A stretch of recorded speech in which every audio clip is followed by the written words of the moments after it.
Hello दोस्तों, welcome to zero I S में आपका स्वागत है। दोस्तों यूपीएससी 2024 को टारगेट करते हुए हम लोग प्रीलिम्स का क्वेश्चंस को प्रैक्टिस कर रहे हैं दोस्तों, ताकि जो है जब हमारा नेक्स्ट ईयर मई में एग्ज़ाम रहेगा यूपीएससी प्रीलिम्स का, तब तक हमारी तैयारी बहुत अच्छी हो जाएगी। हम लोग का टारगेट है कि 10,000 MCQ हम लोग प्रैक्टिस कर लेंगे तब तक। तो उसके बाद आपका पूरा जो है जीएस प्लस करंट अफेयर पूरा अच्छे से कंप्लीट हो जाएगा। साथ ही साथ सीसेट का भी हम जल्द से ही शुरू करेंगे क्लास, तो सीसेट का भी आपको कोई टेंशन नहीं होगा। प्रीलिम्स का आपका आसानी से तैयारी कंप्लीट हो जाएगा। ठीक है, बस आपसे रिक्वेस्ट यही है कि आप कंटिन्यूटी मेंटेन करते रहें और जो भी चीज़ बताया जा रहा है उसको पढ़िए, जो भी आपका स्टैटिक बुक्स है उसको रिवाइज कीजिए। ठीक है, तब आपको आसानी से तैयारी हो जाएगी दोस्तों। ठीक है, तो इसी तरह से हम लोग सीरीज में करते हुए 180 क्वेश्चन तक दोस्तों कर चुके हैं। आज हम लोग क्वेश्चन नंबर 181 से 200 तक देखेंगे। ठीक है, आप देख रहे हैं जीरो आई एस का चैनल। इसका PDF मैं आपको टेलीग्राम चैनल पे दे दूंगा। ठीक है, टेलीग्राम चैनल का लिंक मैं इस वीडियो के डिस्क्रिप्शन बॉक्स में डाल दूंगा, वहाँ से आप उसको देख सकते हैं दोस्तों। ठीक है, तो इस लेक्चर को प्रेजेंट कर रहा हूँ मैं। मेरा नाम दोस्तों राहुल बनवाला है। मैं EPF में एक सिलेक्टेड ऑफिसर हूँ। साथ ही साथ मैंने UPSC का मेंस 2020 में और UPPCS का मेंस 2021 में दिया है दोस्तों।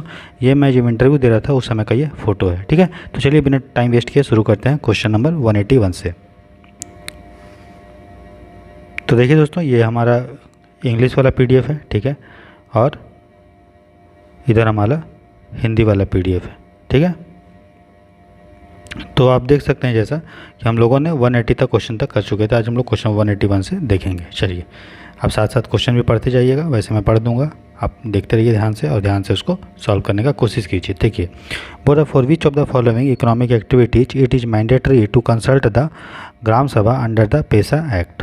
बोल रहा है पेसा एक्ट के तहत, ठीक है, ग्राम सभा को किस चीज़ में कंसल्ट करना पड़ेगा, मतलब ग्राम सभा से परामर्श लेना पड़ेगा, किन किन चीज़ों में अनिवार्य है। ठीक है, आपने पढ़ा होगा पेसा एक्ट, मैंने पढ़ाया भी है आपको। पॉलिटी का पूरा एकदम मैराथन लेक्चर आया 10 से 11 घंटे का, आप उसको देख लीजिए। उसका लिंक मैं इस वीडियो के कमेंट सेक्शन और डिस्क्रिप्शन बॉक्स में डाल दूंगा। पॉलिटी वहाँ से पूरा अच्छे से कर सकते हैं। ठीक है, तो देखिए, अगर आपको पंचायत एरिया में, जो शेड्यूल्ड एरिया में अगर आपको ज़मीन कैप्चर करना है, भूमि अधिग्रहण के लिए की ज़मीन चाहिए, तो आपको ग्राम सभा पे कंसल्ट करना पड़ेगा।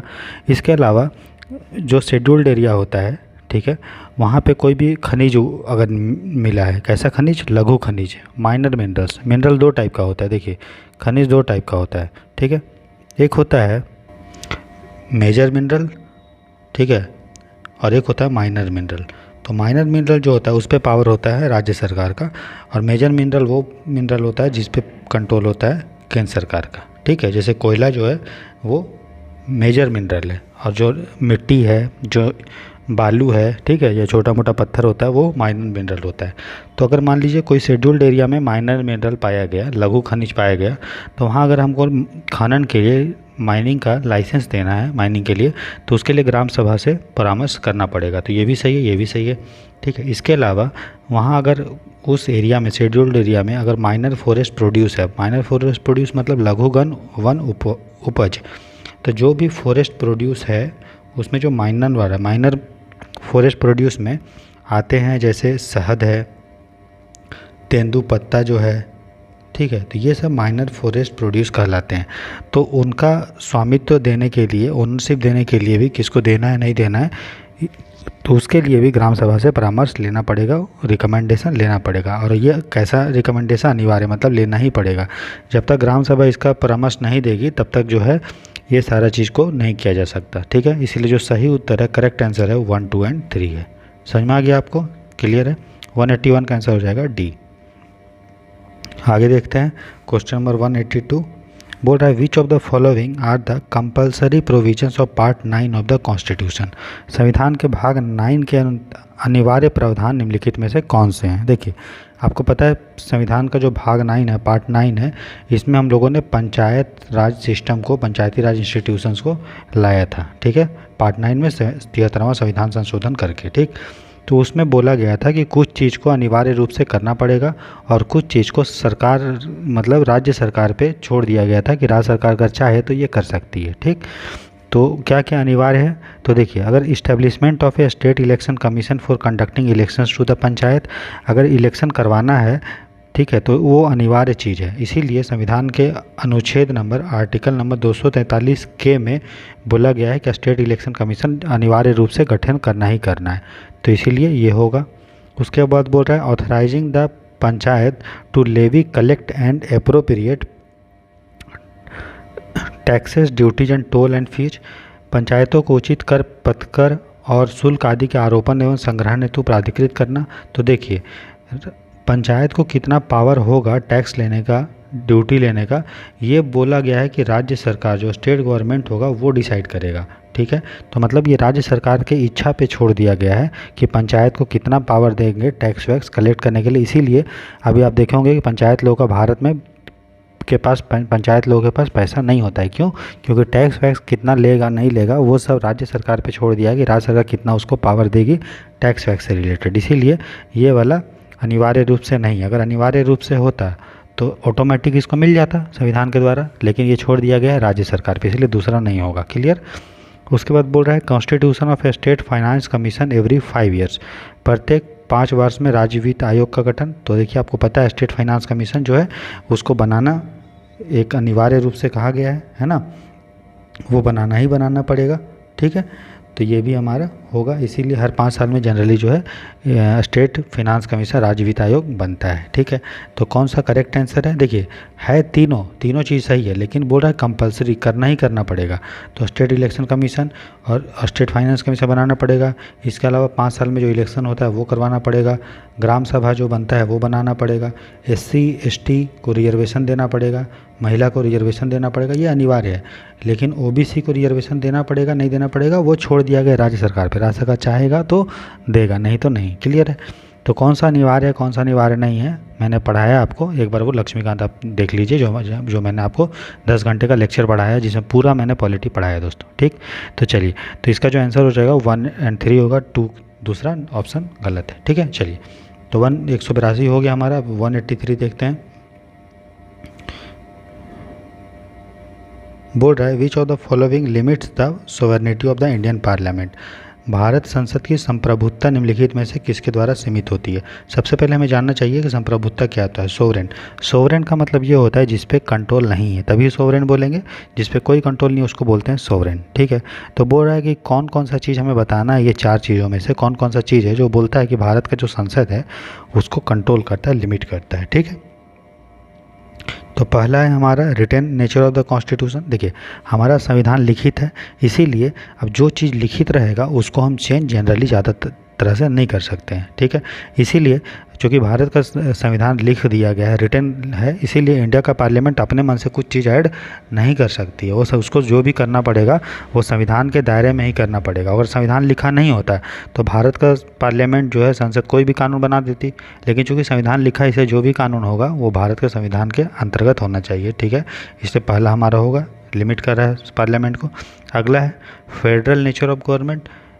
देखिए, अगर संघीय व्यवस्था है, संघीय व्यवस्था का मतलब क्या होता है, अगर संविधान के द्वारा, कॉन्स्टिट्यूशन के द्वारा स्टेट गवर्नमेंट और सेंट्रल गवर्नमेंट को अगर पावर का डिवीजन है, पावर को विभाजन किया गया है, शक्ति का विभाजन, तब उसको हम लोग संघीय व्यवस्था बोलते हैं। जैसे देखिए, राज्य सरकार में CM होता है तो सेंट्रल गवर्नमेंट पे PM होता है, राज्य सरकार के लेवल पे गवर्नर होता है तो सेंट्रल गवर्नमेंट के लेवल पे आपका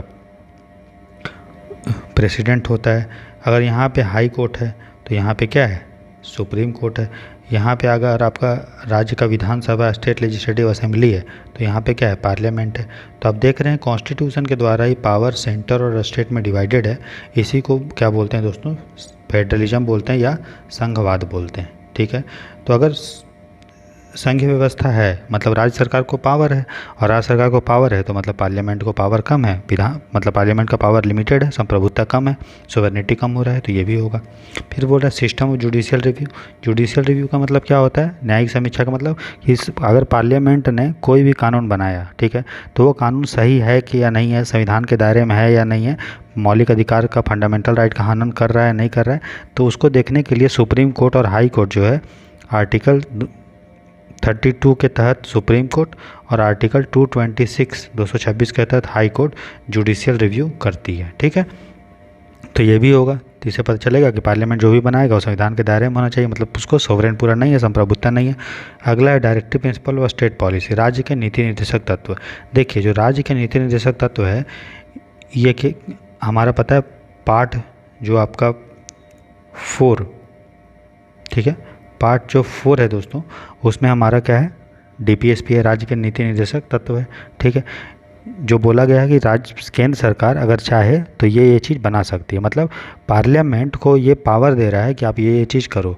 इसलिए directive principle of state policy जो है पार्लियामेंट को पावर देता है, ना कि उसके संप्रभुता को कम करता है, इसीलिए हमारा ये नहीं होगा। ठीक है, तो कौन सा सही उत्तर है, करेक्ट आंसर क्या है, 1, 2 एंड 3। क्लियर, तो आप समझ में आ गया कि कौन कौन सा चीज़ पार्लियामेंट को कंट्रोल कर रहा है। तो written nature of the constitution, संघवाद और जुडिशियल रिव्यू, और डीपीएसपी से पार्लियामेंट को पावर दिया जाता है कि आप ये चीज़ करो, इसलिए आंसर हो जाएगा 183 का ए। ठीक, चलिए क्वेश्चन नंबर 184 देखते हैं। बोल रहा है parliament tools kangaroo and guillotine are associated with which of the following emotions. संसदीय उपकरण कंगारू और गिलोटिन निम्नलिखित में से किस प्रस्ताव संबंधित है। मैंने आपको पार्लियामेंट पढ़ाया है, ठीक है, और उसमें हम जब पढ़ा रहे थे तो बताए थे कि जब कोई बिल पे डिस्कशन होते होते पूरा नहीं हो पाता है और टाइम कम बचता है तो उसको हम लोग समापन करने के लिए क्या करते हैं, पूरा चीज़ डिस्कस नहीं करेंगे। जिस तरह कुछ चीज़ डिस्कस करते हैं, ये चीज़ की है, फिर ये कर लिए, ये कर लिए, बीच वाला छोड़ दिए। जिस तरह कंगारू कूद कूद के जाता है, बीच वाली चीज़ को छोड़ते जाता है ताकि आसानी से वो पहुंच पाए, क्लोज कर पाए, समापन कर पाए। इसीलिए उसी तरह से पार्लियामेंट भी कंगारू टूल का यूज करती है ताकि जो बिल का इंपॉर्टेंट वाला चीज़ है वो डिस्कस करें, बीच वाला छोटा वाला चीज़ छोड़ देते हैं, उसको बोलते हैं कंगारू। और गिलोटिन क्या होता है, गिलोटिन का मतलब होता है दोस्तों, जैसे पुराने समय में खासकर फ्रांस में जैसे ये राजा होता था, ये कुछ ने गलत किया तो प्रजा इसको हटाने के लिए इसका गर्दन काट देती थी, धड़ से अलग कर देती थी। ठीक है, तो उसको बोलते थे गिलोटिन। गिलोटिन का मतलब शाब्दिक अर्थ में होता है कि हम मान लीजिए कुछ चीज़ पे डिस्कस कर रहे हैं बिल पे, अब पता चला कि यार बिल जो है इतना लंबा था, हम यहाँ तक डिस्कस कर लिए लेकिन अब टाइम नहीं बचा, तो हम पूरे बिल को बोल देंगे पास हो गया। मतलब जो चीज़ छूट गया समय के कारण उसको ही उस पर कोई डिस्कशन नहीं होता, उसको ऐसे ही पास कर देते हैं, समाप्त कर देते हैं कि अब इस पर डिस्कशन नहीं होगा, ख़त्म हो गया। मतलब वो माना जाएगा कि ये वाला चीज़ भी पास हो गया है समय के कमी के कारण। तो जो कंगारू और गिलोटिन है वो एक तरह का कौन सा मोशन है दोस्तों, क्लोजर मोशन, जिसमें हम लोग कोई बिल पे डिस्कशन अगर करने का टाइम नहीं बचता है तो इंपॉर्टेंट चीज़ को डिस्कस कर लेते हैं, बीच को छोड़ते उसको कंगारू बोलते हैं। और डिस्कस करते करते अगर टाइम ख़त्म हो गया तो बाकी जो चीज़ डिस्कशन नहीं हुआ उसको ही मान लेते हैं पास हुआ, क्लोजर, उसी को बोलते हैं क्लोजर मोशन का ये टूल्स है। तो 184 का आंसर हो जाएगा डी। ठीक है, बाकी प्रिविलेज मोशन आपको पता है क्या होता है, कॉलिंग अटेंशन मोशन, ये सब मैंने आपको पढ़ाया है, एक बार आप उसको देखिए। ठीक है, तो 184 का आंसर हो जाएगा डी। 185 देखते हैं। Board consider the following statements with reference to delimitation commission. परिसीमन आयोग के बारे में दोस्तों मैंने आपको पढ़ाया है। ठीक है, डिलिमिटेशन कमीशन का जो स्थापना करता है वो भारत के पार्लियामेंट के द्वारा दोस्तों किया जाता है। ठीक है, और फिर उसके बाद पार्लियामेंट तो पावर दे देता है, और वो पार्लियामेंट पावर दे देता है प्रेसिडेंट को, भी प्रेसिडेंट उसका गठित करता है। मतलब पार्लियामेंट के द्वारा डिलिमिटेशन कमीशन दोस्तों बनाया जाता है, और फिर उसको बनाने का जो प्रोसेस करता है वो करता है पार्लियामेंट प्रेसिडेंट। ठीक है, तो चूँकि पार्लियामेंट के द्वारा ये बनाया जा रहा है, ये इसीलिए परिसीमन आयोग जो होता है वो एक तरह का वैधानिक निकाय है, क्योंकि पार्लियामेंट के द्वारा जो भी चीज़ बनेगा वो एक एक्ट से बनता है, कानून से बनता है, इसलिए उसको विधान बोलते हैं, वैधानिक संस्था। ठीक, तो पहला हमारा बोल रहा है कि it is a statutory body constituted by president from time to time. मैंने बताया कि इसको पार्लियामेंट कानून के द्वारा बनाता है और उसका स्थापना जो करता है वो करता है राष्ट्रपति। तो जो कि राष्ट्रपति द्वारा गठित तो किया जाता है, इसका अपॉइंटमेंट ये सब किया जाता है, लेकिन जो कि पार्लियामेंट के द्वारा बनाते हैं इसलिए वैधानिक है, ना कि गैर वैधानिक, इसलिए मेरा पहला गलत है। ठीक है, उसके बाद बोल रहे थे orders of the delimitation commission can not be challenge in a court of law. देखिए परिसीमन आयोग का काम क्या है, डिलिमिटेशन कमीशन का, मान लीजिए इलेक्शन हो रहा है, ठीक है, ये राज्य में, तो हम लोग अलग अलग क्षेत्र में डिवाइड करते हैं ना, निर्वाचन क्षेत्र में, कि किसका एरिया कितना होगा, किसको कितना सीट देंगे, कहाँ से कितना होगा, तो वो सभी काम जो है डिलिमिटेशन कमीशन का है। ठीक है, तो डिलिमिटेशन कमीशन जो भी आदेश दे देता है उसके आदेश को हम कहीं भी चैलेंज जो है चुनौती नहीं दे सकते, उसका जो भी फैसला होगा वो क्या होगा, फाइनल होगा, ठीक है, अंतिम होगा, इसलिए चुनौती नहीं दे सकते हैं। फिर बोल रहा है the last delimitation commission was constituted इन 2012। तो ये गलत बात है। अभी पता है कि जम्मू कश्मीर का जब इलेक्शन हो रहा था, है ना, तो अभी इलेक्शन जहाँ पे प्रोसेस होने का बात हो रहा है तो वहाँ पे हम लोग डिलिमिटेशन कमीशन दोस्तों लास्ट में अभी बनाए हाल ही हाल। ठीक है, तो ये भी हमारा क्या होगा, गलत होगा। ठीक है, तो जो करेक्ट आंसर है दोस्तों वो हमारा सिर्फ 2 ही सही है, तो करेक्ट पूछा है तो हो जाएगा केवल 2। ठीक है, तो 185 का जो आंसर हो जाएगा वो हो जाएगा क्वेश्चन स्टेटमेंट नंबर 2। ठीक है, चलिए अब देखते हैं 186। तो आशा करते हैं कि आपको जो डिस्कशन जो समझ में आ रहा होगा, और अब अच्छे से आ रहा उसको अच्छे से पढ़िए, है ना। और जो जो मेरे द्वारा जो भी बताया गया चीज़ है उसको आप ध्यान में रखिए। फिर आप जब यूपीएससी प्रीलिम्स का जो एक्चुअल में क्वेश्चन सॉल्व करेंगे एग्जाम में, आपको बहुत मदद मिलेगा दोस्तों। बस अब ध्यान से एक एक वर्ड बताया गया है जो जा रहा है, आप उसको सुनिए कि किस तरह से डिस्कशन आपका हो रहा है, किस तरह से हम लोग लॉजिक वॉजिक यूज कर रहे हैं, ठीक है। आपको बहुत काम आएगा ये, ठीक है। अभी तो शुरू हुआ है दोस्तों, हम लोग को मकसद 10,000 क्वेश्चन को प्रैक्टिस करने का, ठीक है। अभी 200 MCQ हम लोग का हो जाएगा, फिर धीरे धीरे करते करते जब हम लोग का एग्ज़ाम आएगा तो 2000 MCQ जब आप कर लेंगे तो आपसे कुछ छूटेगा नहीं, आसानी से आप प्रीलिम्स निकाल लेंगे, ठीक है। और सीसेट भी हम जल्दी शुरू करेंगे तो आपको कोई दिक्कत नहीं होगा। चलिए देखते हैं 186 क्वेश्चन बोला, consider the following statement regarding adjournment motion. स्थगन प्रस्ताव के संदर्भ में निम्नलिखित कथनों पे विचार करना है, ठीक है। स्थगन प्रस्ताव का मतलब ये है कि मान लीजिए लोकसभा अभी कुछ चीज़ पे बात कर रहा है, स्थगन प्रस्ताव जैसे ही आएगा लोकसभा कार्यवाही बंद कर देगा, और जिस चीज़ के लिए स्थगन प्रस्ताव आया है, एडजर्नमेंट मोशन आया है, उस पर अब डिस्कशन होगा, ठीक है। और चूँकि स्थगन प्रस्ताव का मकसद होता है कि सरकार का निंदा करना, एक तरह का निंदा होता है, और सरकार तब तक सरकार में रहती है, कोई भी पार्टी तब तक सरकार में रहेगी जब तक उसको लोकसभा में बहुमत है। इसीलिए एडजर्नमेंट मोशन को हम लोग लोकसभा में ही लाते हैं, स्थगन प्रस्ताव को राज्यसभा में नहीं लाते हैं, ठीक है। तो पहला, it is an extraordinary device available only in Lok Sabha to raise a matter of urgent public importance. सही बात है कि जो अविलंबनीय है, जिसको विलंब हम नहीं कर सकते हैं, लोक महत्व, मान लो अभी पार्लियामेंट को डिस्कशन चाहिए कि यार अभी हमको मणिपुर पे चाहिए, तो अगर स्थगन प्रस्ताव इस चीज़ पे आएगा मणिपुर हिंसा पे, तो उसको बोलेंगे अविलंबनीय लोक महत्व का मामला, ठीक है। और केवल उसको लोकसभा में ही ला सकते हैं, ये भी सही है, ये सही है। फिर बोल रहा है it requires the support of 1/10 of total membership of the house to be admitted. अगर बोल रहा है कि इसकी स्वीकृति हेतु सदन के कुल सदस्यों का 1/10 चाहिए, ऐसा कुछ नहीं लिखा हुआ है। CPA लिखा है कि अगर लोकसभा से 50 लोगों का समर्थन है, अगर 50 लोग चाहते हैं कि हाँ स्थगन प्रस्ताव लाया जाए इस मैटर पे, तब जाके ला सकते हैं। तो कितना सपोर्ट चाहिए? सिर्फ 50 लोगों का, ठीक है, 1/10 नहीं है ऐसा कुछ, ठीक है। तो दूसरा गलत है। फिर बोला it should not revive discussion on a matter that has already been discussed in the same session. तो बोल रहा है इसके माध्यम से किसी ऐसे विषय पर चर्चा नहीं की जा सकती जिस पर उसी सत्र में चर्चा हुई हो। तो सही बात है, क्योंकि इसका नाम ही अविलंबनीय है, जो पहले चर्चा हो गया उस पर नया डिस्कशन क्यों करेंगे, बात समझ में आए। इसीलिए जो एडजर्नमेंट मोशन होता है, स्थगन प्रस्ताव होता है, उसको उस मामले पे लाया जाता है जो अविलंबनीय हो, मतलब जिस पर डिस्कशन होना ही होना चाहिए, और उस पर डिस्कशन इस सत्र में नहीं हुआ है उस पर, ठीक है। इसलिए ये भी हमारा सही है। तो कौन सा करेक्ट है? तो 1 और 3। दूसरा क्यों गलत है? क्योंकि 50 लोगों का समर्थन इसको लाने के लिए चाहिए, ठीक है। तो 186 का जो आंसर हो जाएगा वो हो जाएगा बी। अब क्वेश्चन नंबर हम लोग देखते हैं 187। For which of the following is are the reasons of the ineffectiveness of the parliamentary control of the executive in India. निम्नलिखित में से कौन सा से भारत में कार्यपालिका पर संसदीय नियंत्रण की अप्रभाविकता के कारण है? कहने का मतलब ये है, बोल रहा है कि देखिए आपको पता है कि भारत में पार्लियामेंट्री सिस्टम है, संसदीय प्रणाली है। संसद प्रणाली का मतलब क्या होता है कि काउंसिल ऑफ जो मिनिस्टर होता है, काउंसिल ऑफ मिनिस्टर मतलब जो एग्जीक्यूटिव होता है, जो कार्यपालिका होती है, वो लोकसभा के प्रति या बोले तो पार्लियामेंट के प्रति, संसद के प्रति जिम्मेदार होना चाहिए, ठीक है। तो अगर बोल रहा है कि भारत में संसदीय प्रणाली तो है, पार्लियामेंट्री सिस्टम है, लेकिन जो हमारा पार्लियामेंट है वो एग्जीक्यूटिव को, कार्यपालिका को अच्छे से नियंत्रण नहीं कर पा रहा है। तो इसके क्या कारण है वो हमसे पूछा है। आशा करते हैं कि क्वेश्चन आपको समझ में आ गया होगा। अब देखिए हमारा स्टेटमेंट क्या क्या बोल रहा है। पहला बोल रहा है the large size of the parliament. देखिए अगर पार्लियामेंट लार्ज है, बहुत बड़ा है, तो सब लोगों को जो है बोलने का उतना मौका नहीं मिल पाएगा क्योंकि टाइम फिक्स है। तो इसीलिए भारत में जो है पार्लियामेंट्री सिस्टम थोड़ा अच्छे से काम नहीं कर पा रहा है, क्योंकि सब लोगों को बोलने का टाइम नहीं मिल पाता। तो ठीक बात है। वहीं देखिए 545 लोग लोकसभा के आसपास हैं, राज्यसभा में हमारा 245 लोग हैं, और सेशन कितना कम टाइम के लिए होते हैं, एक एक लोग को बोलने देंगे तो कितना टाइम लगेगा। वहीं अगर मान लो 20-25 लोग होता तो ज़्यादा टाइम मिलता। तो ज़्यादा बड़ा साइज है तो उसके कारण जो प्रभाविकता कम होती है, ठीक है। तो ये सही है।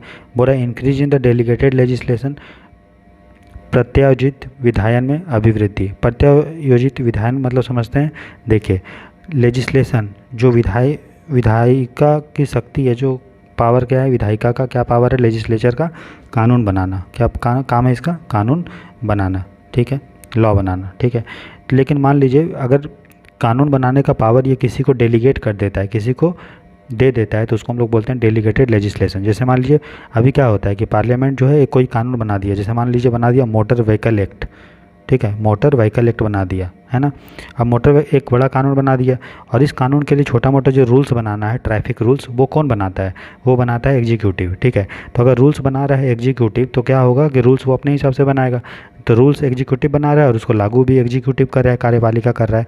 तो कहीं ना कहीं अगर डेलीगेटेड लेजिस्लेशन होता है तो पार्लियामेंट का जो एग्जीक्यूटिव पे कंट्रोल है वो कम होता है। तो ठीक है, ये भी सही बात है। उसके बाद बोल रहा है the increased recourse to guillotine reduced the scope of financial control. तो ये भी सही बात है। अभी मैंने बताया कि गिलोटिन जब होता है तो जो बाकी चीज़ को माना जाता है कि पास है ना, क्योंकि जो भी डिस्कशन करते करते टाइम बच गया, टाइम ख़त्म हो गया, तो बाकी चीज़ पे टाइम डिस्कशन करने का नहीं बचा तो उसको गिलोटिन कर देते हैं। तो गिलोटिन अगर बढ़ेगा तो पार्लियामेंट्री कंट्रोल घटेगा, ठीक है। तो वही इस पर पूछा है कि क्यों पार्लियामेंट्री कंट्रोल एग्जीक्यूटिव पे कम है ना। तो तीनों होगा कारण, कैसे होगा मैंने बता दिया। तो जो करेक्ट आंसर होगा दोस्तों वो क्या होगा? 1, 2 एंड 3। आशा करते हैं आपको समझ में आ रहा होगा। तो 187 का आंसर हो जाएगा डी।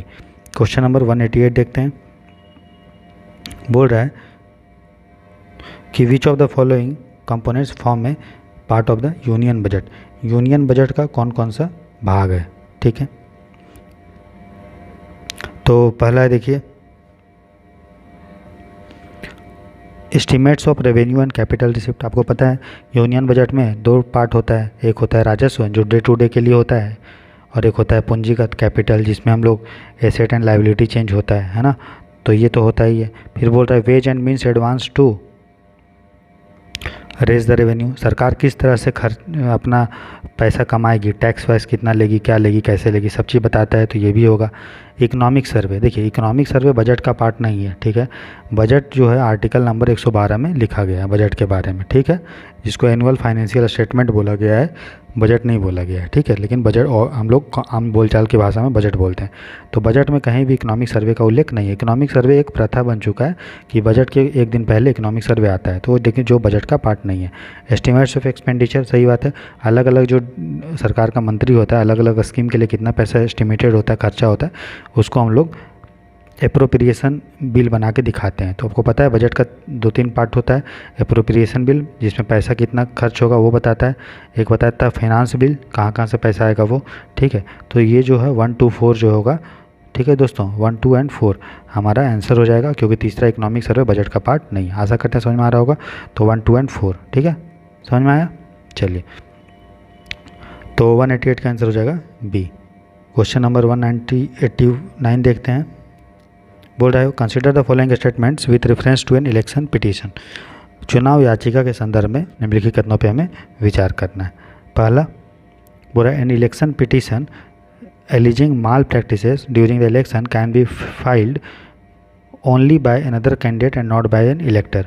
बोल रहा है कि मान लो चुनाव के दौरान कोई भी कदाचार हुआ, माल प्रैक्टिस हुआ, तो अगर उसके संदर्भ में आपको चुनाव याचिका दायर करना है तो बोल रहा है कि वो अन्य उम्मीदवार ही दायर कर सकता है, ना कि हम और आप नहीं कर सकते हैं। तो ऐसा गलत बात है। कहीं भी अगर आपको लग रहा है कि चुनाव में है धोखाधड़ी हुआ है, कदाचार हुआ, माल प्रैक्टिस हुआ है, तो कोई भी व्यक्ति जो है इलेक्शन पिटीशन जो है डाल सकता है। कहाँ पे? चुनाव आयोग के पास, इलेक्शन कमीशन के पास। इसलिए पहला गलत होगा, ठीक। फिर बोल रहा है election petition can only be filed in the concerned high court, ठीक है। तो इलेक्शन पिटीशन जो है आप फाइल कर सकते हैं, कहाँ कर सकते हैं? सिर्फ और सिर्फ हाई कोर्ट में कर सकते हैं जहाँ पे वो इलेक्शन हो रहा है, ठीक। तो ये हमारा एकदम सही बात है, याद रख लीजिए। इलेक्शन पिटीशन को हम लोग सिर्फ और सिर्फ कहाँ डाल सकते हैं? हाई कोर्ट में डाल सकते हैं, ठीक है। फिर बोल रहा है if an election petition upheld it can lead to the restaging of the election in that constituency. तो अगर आपने इलेक्शन पिटीशन डाला, चुनाव याचिका डाला, और ये चुनाव याचिका अगर स्वीकार कर लिया गया तो उस निर्वाचन क्षेत्र में आपको दोबारा से इलेक्शन करवाना पड़ेगा, और करवाए जा सकते हैं। अगर मान लीजिए रद्द कर बोल दिया हाई कोर्ट ने कि वहाँ पे जो है कदाचार हुआ है, माल प्रैक्टिस हुआ है, तो वहाँ पे दोबारा इलेक्शन करवाया जा सकता है, ठीक। तो ये भी हमारा सही होगा। तो कौन सा सही है दोस्तों? तो पहला छोड़ के दूसरा एंड तीसरा सही है। अब यूपीएससी ने क्या किया है, क्वेश्चन इसी टाइप का है, क्वेश्चन को टफ करने के लिए क्या कर दिया, ऑप्शन चेंज कर दिया। आपको 1 एंड 3, 1 एंड 2 ये सब नहीं देता, अब लिख देता है ओनली 1 पेयर, सिर्फ एक पेयर सही है, ओनली 2 पेयर सही है, ओनली 3 पेयर सही है। तो यहाँ बताइए कितना पेयर सही है? सिर्फ 2 पेयर सही है, 2 and 3, तो यहाँ क्या हो जाएगा, ओनली 2 पेयर्स। ठीक है, तो अब क्या होता है, एलिमिनेशन उतना काम नहीं करेगा। और वैसे भी जब मैं आपको क्वेश्चन सॉल्व कर रहा हूँ तो मैं आपको एलिमिनेशन करने नहीं सिखा रहा हूँ, मैं सिखा रहा हूँ कि किस तरह से कॉन्सेप्ट का यूज करके हम लोग को क्वेश्चन सॉल्व करना है। क्लियर? ठीक है, तो 190 का अब देखिए क्वेश्चन बोल रहा है the nomination paper of a candidate seeking election to the Lok Sabha should furnish which of the following information. अगर लोकसभा के निर्वाचन में भाग लेने के इच्छुक उम्मीदवार के नामांकन पत्र में निम्नलिखित में से किस जानकारी को प्रस्तुत किया जाना चाहिए। कहने का मतलब, मान लीजिए कोई आदमी है, ठीक है, ये चाहता है कि हम लोकसभा का इलेक्शन लड़ेंगे, ठीक है, तो जब वो अपना नॉमिनेशन पेपर डालेगा, नामांकन करेगा, तो उसके साथ साथ वो क्या क्या चीज़ अपना इन्फॉर्मेशन देगा, जानकारी देगा, उसके बारे में हमारा प्रश्न है। तो पहला देखिए बोल रहा है whether the candidate has been convicted और एक्विटेड और discharge in a criminal offence in the past.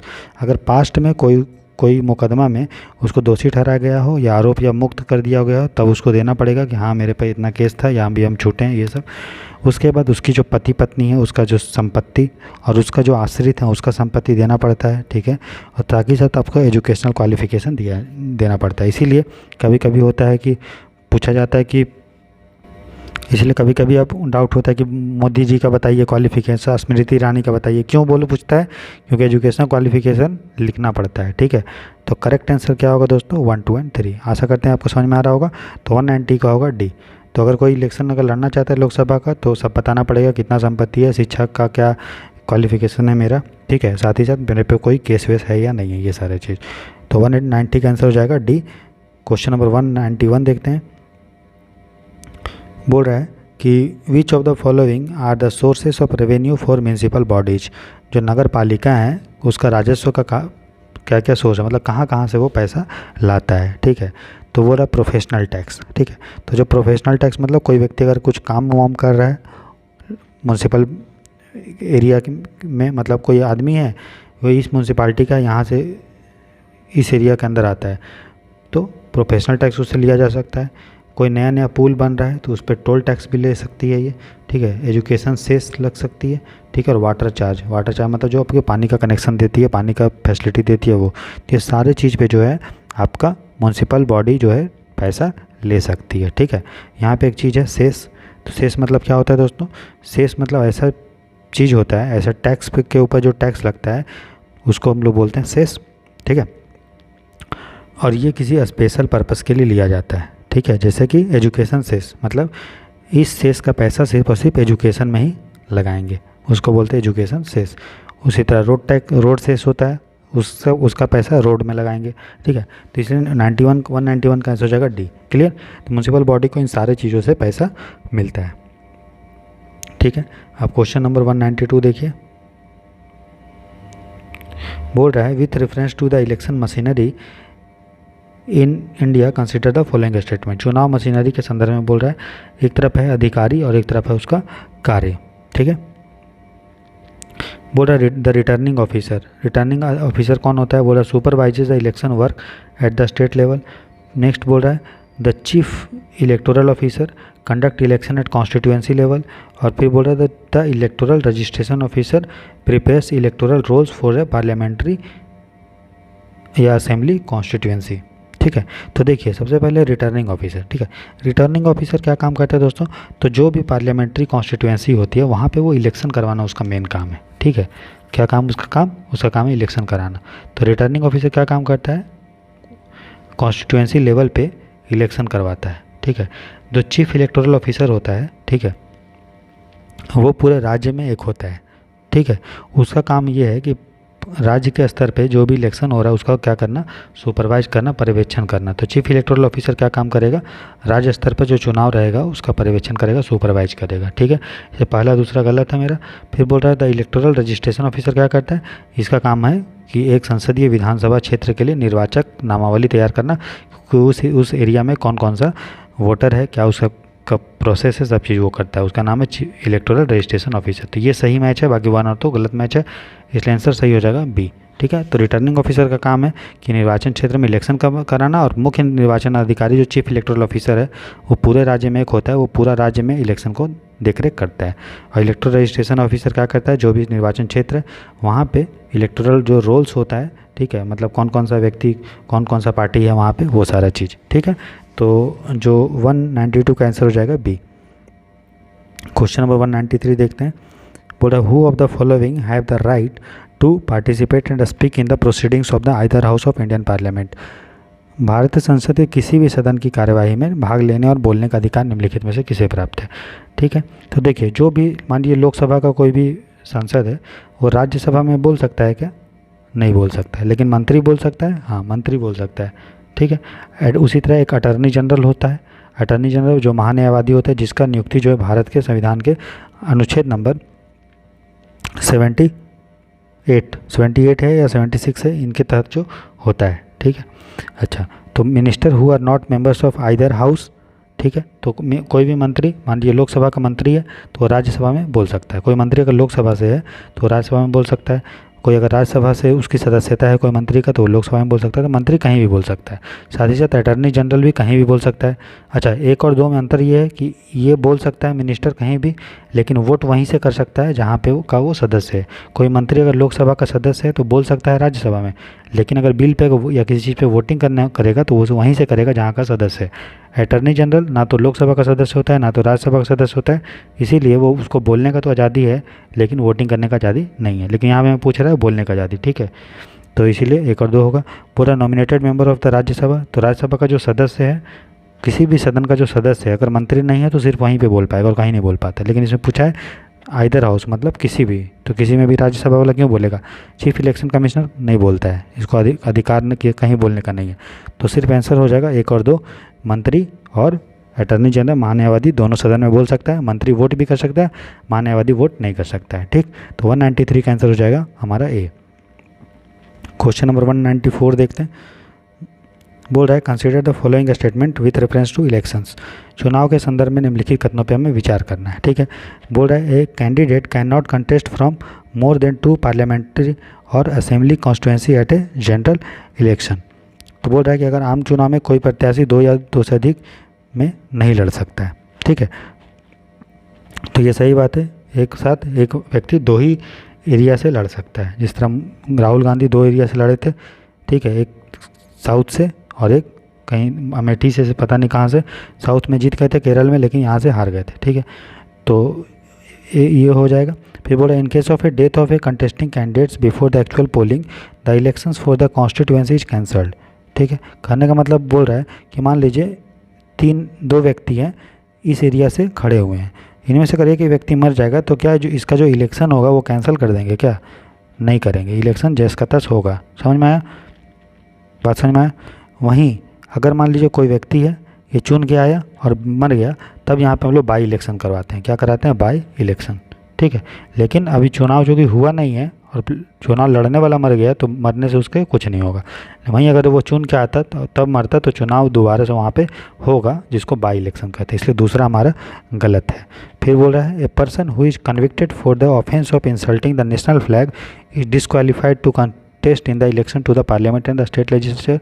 अगर कोई भी व्यक्ति राष्ट्रध्वज का अपमान कर रहा है तो उसको तो पूजा का मतलब थाली लेके उसको पूजा तो नहीं कर देंगे, है ना, घी हुई माला वाला चढ़ के मारेंगे, दूध झापड़, ठीक है।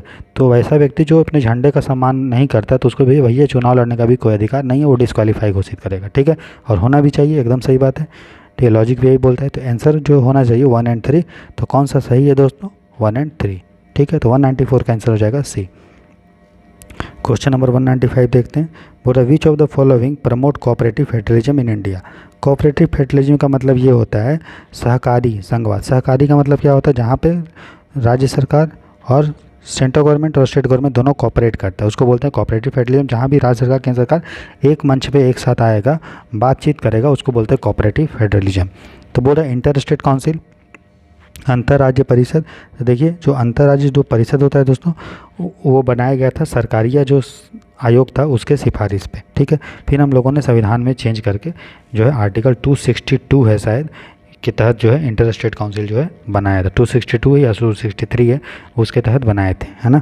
पार्लियामेंट मतलब इसको जो है राष्ट्रपति अपॉइंट करता है, बोला गया था राष्ट्रपति के पास पावर होना चाहिए, ठीक है।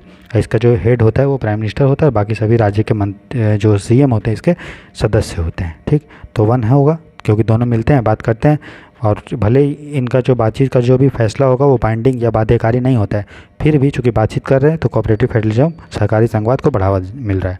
फिर बोला distribution of judicial power between the supreme court and the high court.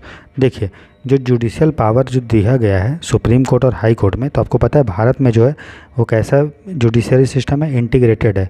मतलब सबसे नीचे आपका सबऑर्डिनेट कोर्ट डिस्ट्रिक्ट कोर्ट होता है, उसके नीचे हाई कोर्ट और उसके नीचे सुप्रीम कोर्ट, ठीक है। चूँकि ये जो इंटीग्रेटेड जुडिशरी सिस्टम, इसका अपॉइंटमेंट हो, रिमूवल हो, सभी चीज़ कौन करता है, केंद्र सरकार करती है।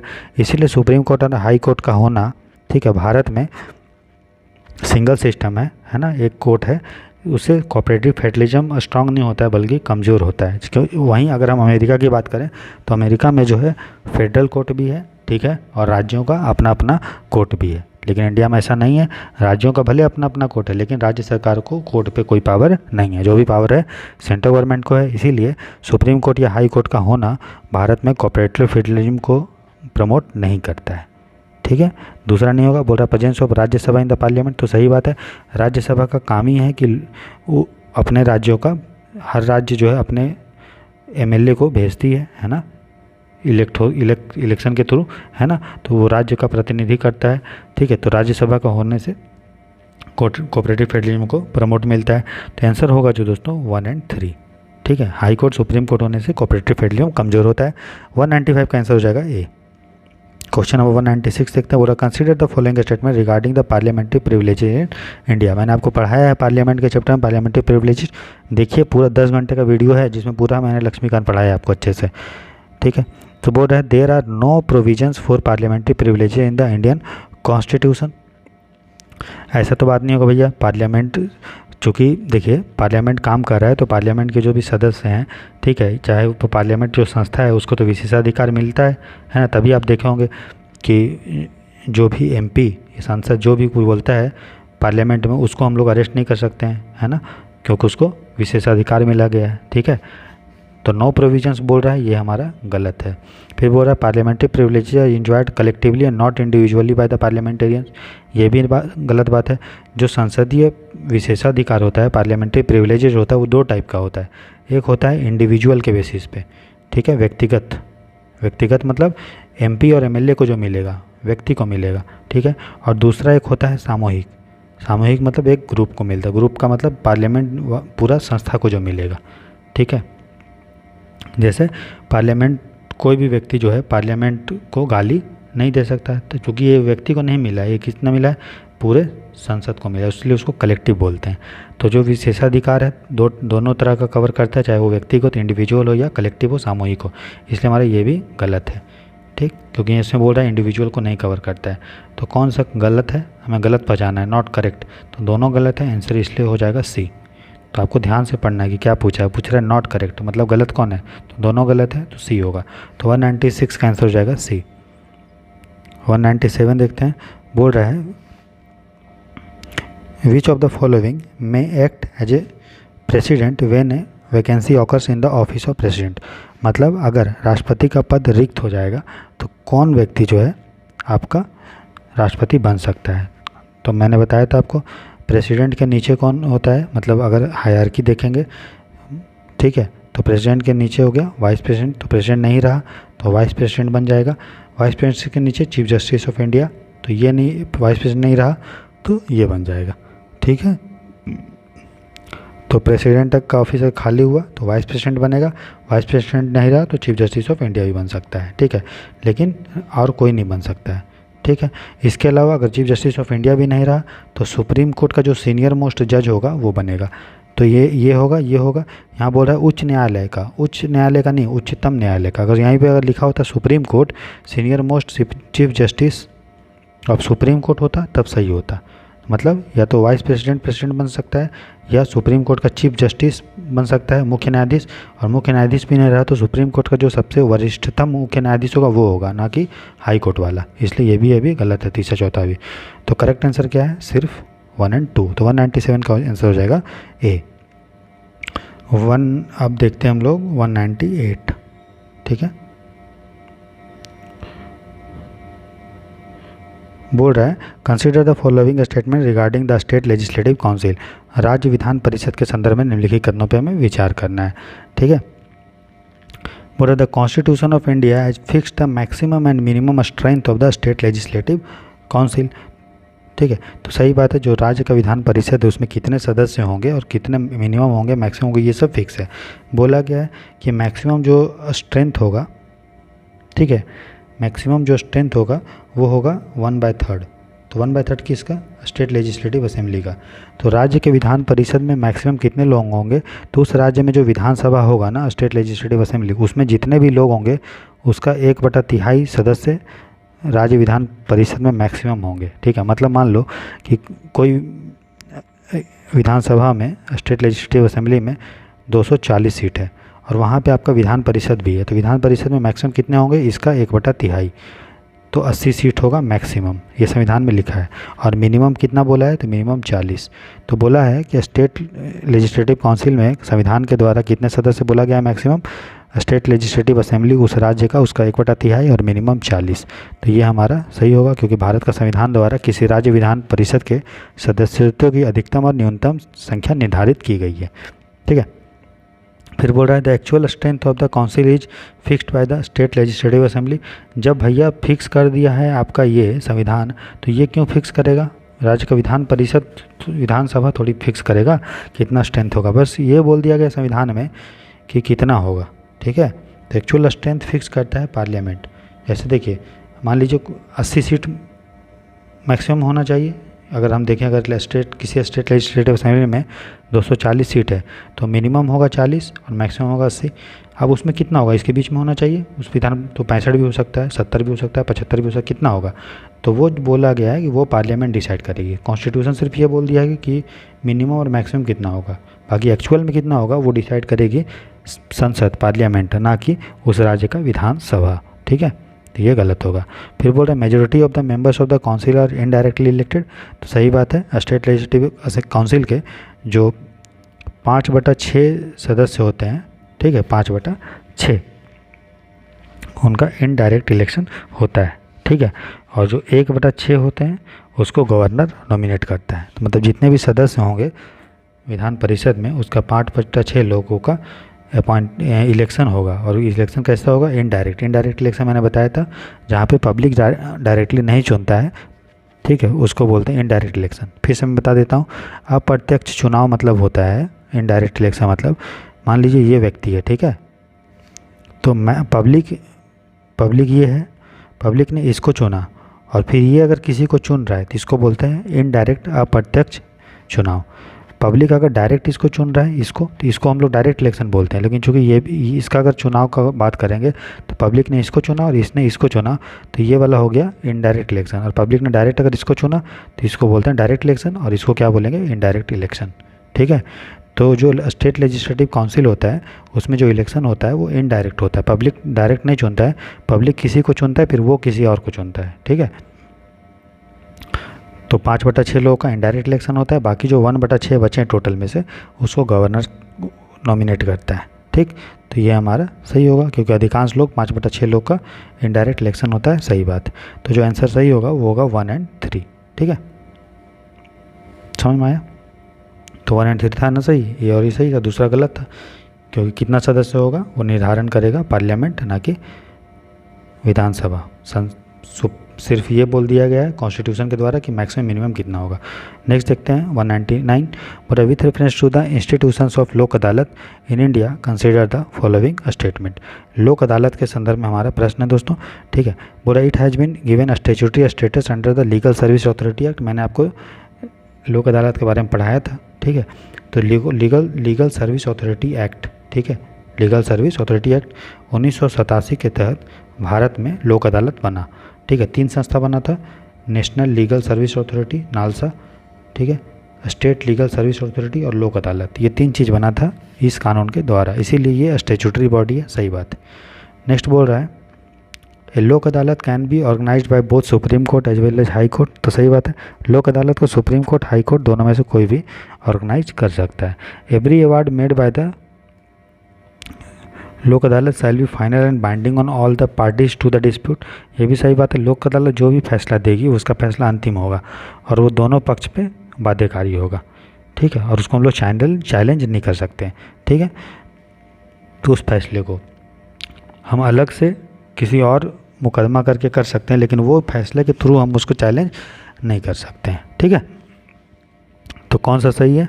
इसीलिए लोक अदालत बनाया गया था तब कि पब्लिक जो है आपस में मिलजुल के बातचीत करके सॉल्व कर लें।